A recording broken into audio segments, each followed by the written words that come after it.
तर उमरेड येथून राजू पारवे यांनी अर्ज मागे घेतला। देवेंद्र फडणवीस यांनी राजू पारवे यांचं अभिनंदन केलेलं आहे। आता भाजपचे उमेदवार माजी आमदार सुधीर पारवे यांचा मार्ग थोडासा सोपा झाला असं म्हणता येऊ शकतं। आज उमेदवारी अर्ज मागे घेण्याच्या दिवशी उमरेडमधून सुद्धा राजू पारवे यांनी आपला अर्ज मागे घेतलेला आहे। त्यामुळे या ठिकाणचे माजी आमदार जे भाजपचे उमेदवार आहेत सुधीर पारवे यांचा मार्ग थोडासा सुकर झालेला आहे।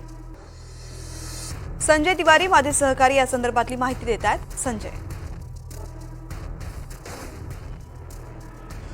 तृप्ती, आपल्याला माहिती आहे की राजू पारवे हे काँग्रेसचे उमरेडचे आमदार होते, पण त्यांनी आपल्या आमदारकीचा राजीनामा देऊन शिवसेनेच्या शिंदे गटात प्रवेश करून लोकसभेची निवडणूक लढवली होती, पण त्यात त्यांना यश आलं नव्हतं। यावेळेस विधानसभेसाठी उमरेडवरून त्यांनी जागा मागितली होती, तिकीट मागितलं होतं। मात्र भारतीय जनता पक्षाला ही जागा गेल्यामुळे त्यांनी अपक्ष म्हणून फॉर्म भरला होता, पण शेवटी शिवसेनेच्या नेत्यांना आणि स्वतः देवेंद्र फडणवीस यांना त्यांची मनधरणी करण्यात यश मिळालेलं आहे। राजू पारवे यांनी आपला उमेदवारी अर्ज मागे घेतलेला आहे।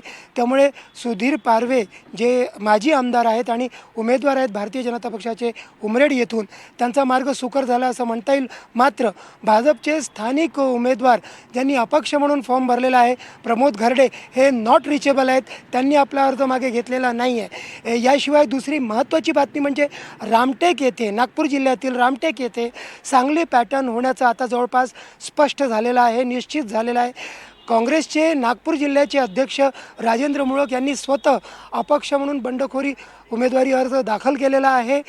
महाविकास आघाडीची ही जागा शिवसेना उभाटा गटाच्या विशाल बरबटे यांना गेलेली आहे। त्यांच्या विरोधात राजेंद्र मुळक यांनी प्रचार सुरू केलेला आहे आणि त्यांनी आपल्या पक्षश्रेष्ठींना मी मागे घेणार नाही, मी माघार घेणार नाही असं स्पष्ट सांगितल्यामुळे आणि मागे अर्ज घेतला नसल्यामुळे आता इथे सांगली पॅटर्न होणार हे जवळपास निश्चित झालेलं आहे। याशिवाय काटोल येथे आपण बघितलं तर सलील देशमुख यांच्या विरोधामध्ये काँग्रेसकडून राजश्री जिचकार, डॉक्टर श्रीकांत जिचकार जे माजी मंत्री आहेत, त्यांच्या पत्नी, त्यांनी अर्ज दाखल केला होता, त्यांनी अर्ज मागे घेतला आहे। मात्र त्यांचे पुत्र याज्ञवल्के जिचकार हे अद्याप रिंगणात आहेत, अपक्ष म्हणून त्यांनी अर्ज दाखल केलेला आहे। याशिवाय शेतकरी कामगार पक्षाचे राहुल देशमुख यांनीसुद्धा काठोल येथून आपला उमेदवारी अर्ज कायम ठेवलेला आहे।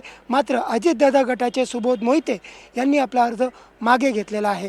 याप्रमाणेच अन्य कितीतरी ठिकाणातून बातम्या येत आहेत। सर्वात महत्त्वाची घडामोड म्हणजे वर्धा जिल्ह्यातील आर्वी मतदारसंघातून दादाराव केचे जे विद्यमान आमदार आहेत, पण त्यांची तिकीट कापल्या गेली होती आणि त्यांनी अपक्ष म्हणून अर्ज दाखल केला होता आणि त्यांना चार्टर्ड फ्लाईटनी अहमदाबादमध्ये जाऊन त्यांना अमित शहा यांची प्रत्यक्ष भेट घालून देण्यात आली होती।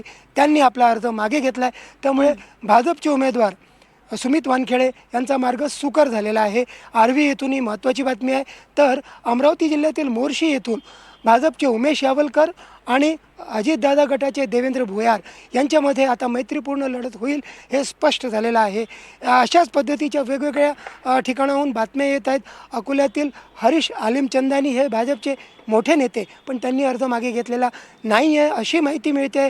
तर भारतीय जनता पक्षाच्या पक्षश्रेष्ठींनी खूप प्रयत्न करूनही अहेरी गडचिरोली येथून राजे अमरीशराव आत्राम यांनीसुद्धा आपला अर्ज मागे घेतलेला नाही आहे। मात्र पूर्ण विदर्भातलं चित्र बघितलं तर बंडखोरी थोपवण्यामध्ये महायुतीला संमिश्र यश मिळत आहे, पण महाविकास आघाडीला त्या तुलनेमध्ये फार कमी यश मिळताना दिसतं आहे।